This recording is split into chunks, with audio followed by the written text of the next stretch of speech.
Oh, yeah. Oh, yeah. There it is. There it is. Come on. I say this every time. You're probably getting tired of this. All this heavy breathing, and there it is. Ooh, ooh. There we go. Ooh. All right, here we go. Joey T and the Snob, another episode. And if you've been paying attention, we have the Snob for the day, and the doc is back. Just remember, anybody that shows up at Joey T and the Snob's house is the Snob for the day, and welcome. Thank you. And always glad to be here. Absolutely. And you know, people are starting to send wine to me now, and we're gonna do a French wine. We're going to France. Going to France, and so this is a little outside. I have talked a little bit about some Bordeaux's and some not Brunellos, but the Pinot Noirs, the Burgundies. We've done that. So this time we're gonna do a Bordeaux. And what are we gonna be testing today? We're gonna be testing a Chateau Las Combes from Margaux. Chateau Las Combes. La Combe. Okay, I'm in. What year are we? Or what year? 2010. All right. So Doc, is 2010 a good year for Bordeaux's? Yes, absolutely. All right. Very good year. It's not the best, right? No. What would be? Well, before or the most after? recent one was 2000. All right, so 2000. So anybody out there wants to have Joey T and a Snob do a 2000 Bordeaux, I'm in. And I think I can invite the good doc to come back to do that. We'd be happy to test that one. All right, so 2010 Lacombe Margaux, correct? And all right, is the Margaux the best chateau, or how many Margaux? How many chateaus are there? There's a lot of chateaus, that's for sure. Okay, but the key is whether it's what would be considered a growth or a type of designated growth or a Grand Cru. A Grand Cru? Oh, the phrase that pays today is going to be the Grand Cru. All right, tell us about what a Grand Cru is. Well, as you can see here, the bottle says Grand Cru Classé, which in order to get that's a classification of the 1855 classification of Bordeaux. Oh boy, we're doing a history lesson here. There we go. But you got to know. If you don't know what it is, you don't know where to go, right? No, I agree. So it was the 1855 Paris Exposition, and they wanted to determine which wines they could showcase to the world. So they went to the Bordeaux merchants and found out which wines were obtaining the highest price. And that's how they came up with the growth levels. There's 5 growths, 1, 2, 3, 4, and 5. And the first growth are obviously the most prestigious in the world. You know, most of those bottles go for over 5,000. Some of those, are years ago are going for hundreds of thousands of dollars a bottle. Wow. But then, so La Combe is a second growth, which gives you an idea of the quality of the vineyard. Quality, people were obviously paying a lot of money to have this. So the quality is typically based on where you stand within that. And are the first growth, would that be those 5 main? Those 5 main, absolutely. And what? So a little test. I didn't know we're going to get into trivia. So what would be the 5 main chateaus? Well, there's Mouton Rothschild, Lafite Rothschild. That's 2. Margaux.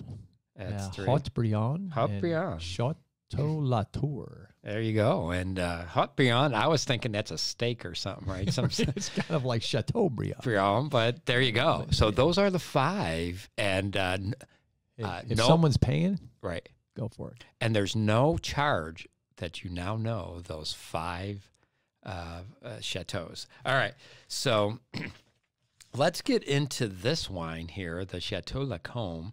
And did you know? I'm going to give you we usually do a did you know? Did you know? And you probably do, because you know these things. I had to look this up, so this is not anything I knew. The original owner has his name still on this bottle, and his name is Chevrolet, like Chevrolet, but the French version. He was born in 1625, so he was the original owner many, many, many years ago. So there you go. Did you know? Did you? I like that. All right. All right. What do you think? Should we do our thing here? I think so. All right. Again, we can get technical however we want, a little dingy. We're going to give it a whirl, as I always say. Give it a whirl. Give it a whirl. I'm going to take a little. So usually that first smell kind of tells you where you're at, where you're from. It gives us an idea. Yeah. No, I do. Boy, this is lovely. Mm. And we did open this and decant it, as you could see here. We decanted this well over an hour ago. We had a little steak and stuff, but we saved the most right for here. So we're trying this for the second time. And so what are you getting there, Doc? Well, a lot of, obviously some cedar and little oak from the barrels there. I got some really good violet type smells, flowers, little pepper maybe, but right. Mostly plum. I'm going to tell you the fruit is mostly a plum. And what's indicative of plum? What would you say? Usually consider Merlot as the top grape there. Merlot. So when you taste plum, think Merlot. The second phrase that pays is Merlot and plum. And I'll tell you right now, looking at my notes, I had to do a little research, 55% Merlot. There you go. There you go.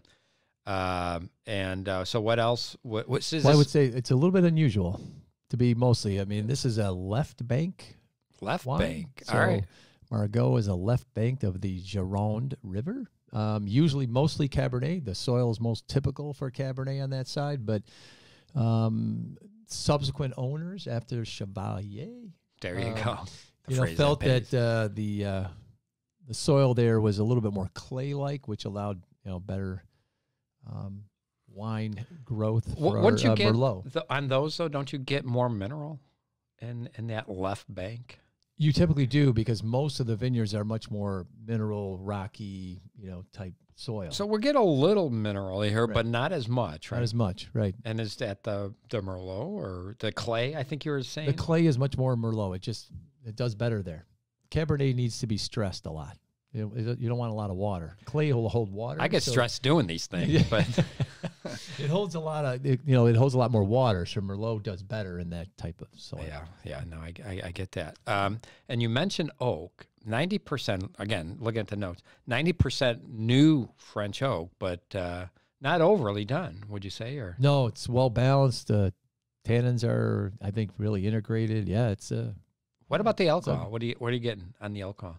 Let's just say. I may be expecting, 13 and a half, maybe 14. 14, yeah. No, that's about right, 14%. So the price point on this is about 100, 110, would you say? That's correct. Yeah, so you're getting a well-made wine. Something else always confuses me, Doc, is the label. Let's talk about the label a little bit here, because if you remember, wait. Let's think back. Well, I'm going to do this again. All right, we're going back to episode 17, and Joey T the Snob did a little review on California or U.S. Label. So tell us, what's the difference, or how would you read a label from a French wine? Well, usually most French wines, especially in this region, are going to give you the producer, which you see at the top, obviously, Lacombe. The region is Margaux, so we know that it's coming from that specific region of the Medoc, which is the left bank. And then it will tell you whether it's a Grand Cru or not.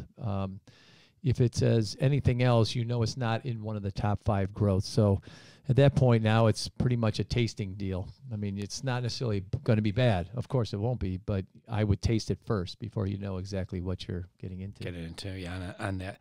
Yeah, I think they purposely sometimes get into to confuse us. That's what the French does, right? So, and then they could charge more for the wine. What do you think? Yeah, absolutely. It's certainly a lot easier in Bordeaux than it is in Burgundy. Burgundy's got so many premier crus and just village wine levels and all types. It makes it a little bit more complicated. But so 2010. What I'm told. Again, doing a little review on this, there were 400,000 bottles of this thing made, and you know what? Guess what? We got one.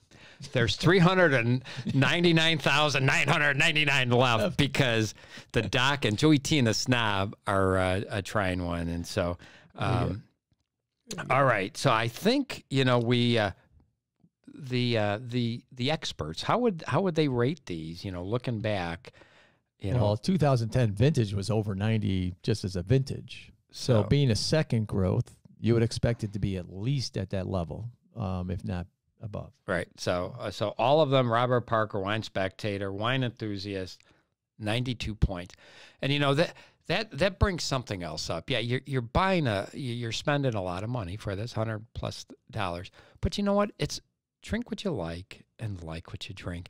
And this is why Joey T and the Snob is doing the Snob for the day, because everybody has their own taste buds and what they like. And so don't worry so much about those experts, right? Drink what you like what you drink, and spend, what's reasonable for you, right? Wouldn't you say that? 100%. So, and I would tell you, one of the biggest thing is compare this to a Cabernet Merlot blend from California.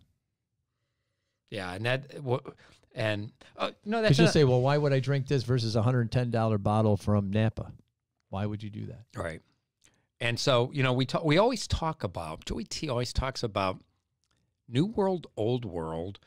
New World, Old World. What's the decision on this one? Well, it's just more fruit forward. New World is much more fruit forward, much more alcohol. And is that what push the fruit? Would you say that's what this is, or no? No, it's hedging a little towards that direction, but the difference is you don't get that alcohol flavor. And what I like about it is I know exactly where this is coming from. I know this is a Grand Cru. I know it's a second growth. I know the region. There's only 5 of them, so I know exactly if I like Margaux, that region, and I've tasted a few, I know exactly what I'm getting. Yeah. If I go into a place like California and some name I've not heard before, and it's from Napa, I mean, I have some idea what it's going to taste like, but I don't really know what I'm getting. Yeah, so I think there's some maybe New World winemaking expertise going in here, but that doesn't necessarily mean you're getting the New World fruit forward, lots of alcohol, boom, in your face, right? Some people like that. I mean, that's not a bad thing. It is not wrong. Not a bad thing. But if you know what you're looking at, what you like, this is a little bit more. Drink what you like and like what you drink. It just gives you an idea. You can hone in on it a little bit. Yeah. So, again, we learned a few things today. Second growth, how to read a wine label, the 5 Bordeaux's, right? And about the 1855 and don't forget. And we had a history lesson here. Oh, my Lord. 1855. When would you ever learn about and Chevrolet Lacombs, or however you say that. It doesn't matter. Let's bring up the music here. I think we did a good job. I think go back, everybody, get outside your comfort zone. Try something different. And today was France. We went to France. Joey T and the Snob. Doc, thanks for coming by. And always a pleasure. Yeah. Send Joey some love, right? Hit that like button, Joey__T at hotmail.com. And I will be glad to send me an email. I'll be glad to do whatever reviews.